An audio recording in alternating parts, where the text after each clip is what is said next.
វិញ្ញាណវិលវល់នៅក្នុងបន្ទប់តែងតែលងបន្លាចរៀងរាល់យប់នៅម៉ោង 2 យប់ទ្វារបង្អួចតែងតែបើកដោយខ្លួនឯងនេះជារឿងដែលកើតឡើងនៅចាណាគូរី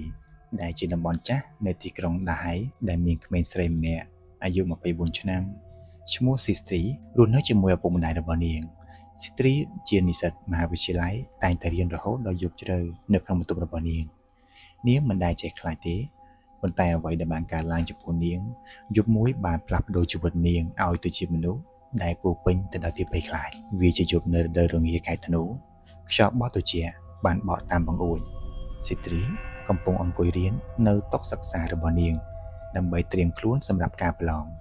នាងមានអារម្មណ៍ថាផ្ទះទាំងមូលចាប់ផ្ដើមញ័រពេលនោះឪពុកម្ដាយរបស់នាងកំពុងតែដេកលង់លក់វាគឺនៅម៉ោង 2 ទៀបភ្លឺ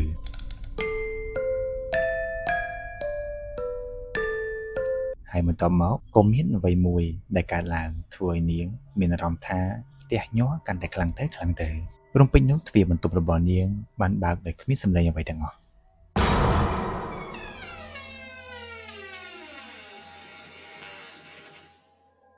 ដំបូងឡើយគាត់គិតថានឹងត្រូវបើកដោយសារតែខ្យល់គាត់ក្រោកឡើងបិទទ្វារហើយត្រឡប់ទៅរៀនវិញធម្មតាប៉ុន្តែ5នាទីក្រោយមកទ្វារបានបើកម្ដងទៀតហើយលើកនេះនាងហាក់ដូចជាមានអ្វីចម្លែកគាត់ក៏បានបិទទ្វារម្ដងទៀតចាប់ផ្ដើមមានអារម្មណ៍ថាភ័យខ្លាចបន្តិចម្ដងនាងចាប់ផ្ដើមមានអារម្មណ៍ថាមាននរណាម្នាក់នៅក្បែរនាងឈរនៅជិតនាងប្រហែលជាកន្លះម៉ោងក្រោយមកខណៈដែលនាងកំពុងតែអានសៀវភៅនាងបានឮនរណាម្នាក់ដើរពីក្រោយនាងពិតមែននៅពេលដែលគាត់មើលទៅខាងក្រោយមិនមាននរណានៅទីនោះទេរំពេចនោះអំពូលភ្លើងរបស់នាងបានឆេះដាច់មួយរំពេចពេលនោះនាងក៏ចាប់ផ្ដើមដឹងថាប្រហែលជាមាននរណាផ្សេងនៅក្នុងបន្ទប់របស់នាងមិនទាន់បាត់ភ័យខ្លាចផងក៏ឃើញស្រមោលនៅតាមបង្អួចស្លៀករ៉ូបសវែងនិងស្រមោលសវែងនៅពីក្រោយខ្នងរបស់នាងលើកនេះគាត់ក៏កលេចមើលនៅខាងក្រោយម្ដងទៀតក៏នៅតែគ្មាននរណាម្នាក់នៅទីនោះនាងភ័យខ្លាំងណាស់ក៏ស្រែកយំដោយការភ័យខ្លាចបន្ទាប់មកឪពុកម្ដាយរបស់នាងក៏រត់មកប៉ុន្តែក្នុងបន្ទប់មិនមានអ្វីចម្លែកនោះទេម្ដាយបានពន្យល់គាត់ថា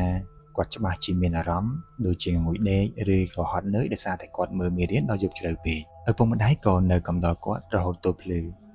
នៅយប់បន្ទាប់នាងមានការពិតភ័យយ៉ាងខ្លាំងនាងបានប្រាប់ម្ដាយនាងថានាងនឹងលែងទៅរៀននៅបន្ទប់ម្នាក់ឯងទៀតហើយ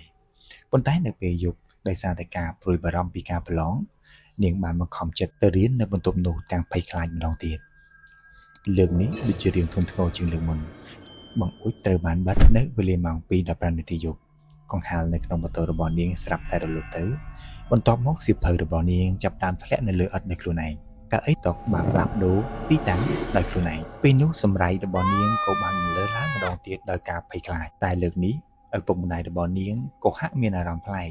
ដោយគាត់មានអារម្មណ៍ថានៅក្នុងបន្ទប់របស់គាត់មានអារម្មណ៍ថាត្រជាក់ខ្លាំងបន្ទាប់ភ្លាមៗនោះឪពុកម្ដាយរបស់គាត់ក៏បានឡើងមើលនៅក្នុងបន្ទប់នាងពេលដែលបើកទ្វារបន្ទប់មកក៏ឃើញអាប់នៅជ្រុងម្ខាងនៃបន្ទប់របស់នាង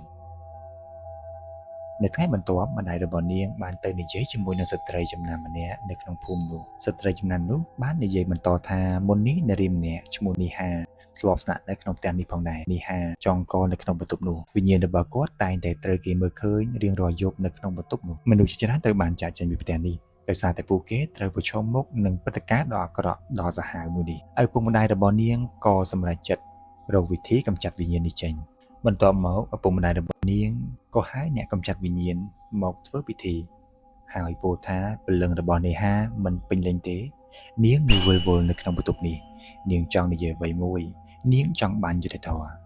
ខាងអ្នកចាប់វិញ្ញាណព្យាយាមប្រស័យតាក់ទងនឹងវិញ្ញាណនោះមួយរយៈក្រោយមកគាត់បាននិយាយថាព្រលឹងរបស់នេហាកំពុងនិយាយពីការស្លាប់របស់នាងនេះមិនមែនជាអំពើអធិឃាតនោះទេមាននរណាម្នាក់បានសម្លាប់នាងការពិតត្រូវតែបង្ហាញបន្ទាប់ពីរឿងនេះឪពុករបស់ស៊ីស្ត្រីបាននិយាយជាមួយនឹងម្ចាស់ផ្ទះចាស់ហើយទទួលបានកំណត់ត្រារបស់ប៉ូលីសវាប្រែថាការស្លាប់របស់នីហាត្រូវបានសម្រេចថាជាការធ្វើអធិឃាតប៉ុន្តែមានអ្នកដឹងថាមិត្តប្រុសរបស់នាងតែងតែធ្វើបាបនាងជាញឹកញាប់មុខសញ្ញាជនសង្ស័យគឺចង្អុលទៅលើគាត់ដែលជាមិត្តប្រុសប៉ុន្តែករណីនេះត្រូវបានបិទដោយសារតែគ្មានភស្តុតាងច្បាស់លាស់ដូច្នេះហើយបានជាធ្វើឲ្យនេហាមិនអស់ចិត្តពេលនោះក្រុមគ្រួសារបានប្តឹងអូតូឲ្យបើកសំណុំរឿងឡើងវិញប៉ុន្មានសប្តាហ៍ក្រោយមក ប៉ូលីសបានចាប់ខ្លួនអតីតមិត្តប្រុសនៅពេលដែលព័ត៌មាននេះបានចេញមកយប់នោះសិស្ត្រីបានឃើញព្រលឹងរបស់នេហាជាលើកចុងក្រោយនៅក្នុងបន្ទប់របស់នាងបានញញឹមហើយបាត់ទៅបន្តិចម្ដងបន្ទាប់មកបន្ទប់បានត្រឡប់មកធម្មតាវិញគ្មានទ្វារមានបង្អួចណាបើកដោយខ្លួនឯងទេនេះមិនមែនគ្រាន់តែជារឿងភ័យខ្លាចប៉ុណ្ណោះទេប៉ុន្តែក៏ជារឿងអយុត្តិធម៌មួយដែរនៅពេលដែលព្រលឹងមិនពេញលេញព្រលឹងនៅបែកខ្ញែកអ្នកនៅកន្លែងនោះក៏មិនអាចរស់នៅបានសុខដូចគ្នាប៉ុន្តែនៅពេលដែលនាងទទួលបានយុត្តិធម៌នាងក៏បានទៅយ៉ាងស្ងប់សុខរឿងពិតនេះបានបង្រៀនយើងថានៅពីក្រោយការភ័យខ្លាចជួនកាលមានការពិតដែលត្រូវដឹងខ្មោចគឺជាការសងសឹកចំពោះភាពអយុត្តិធម៌ដែលមនុស្សរស់មិនអើពើ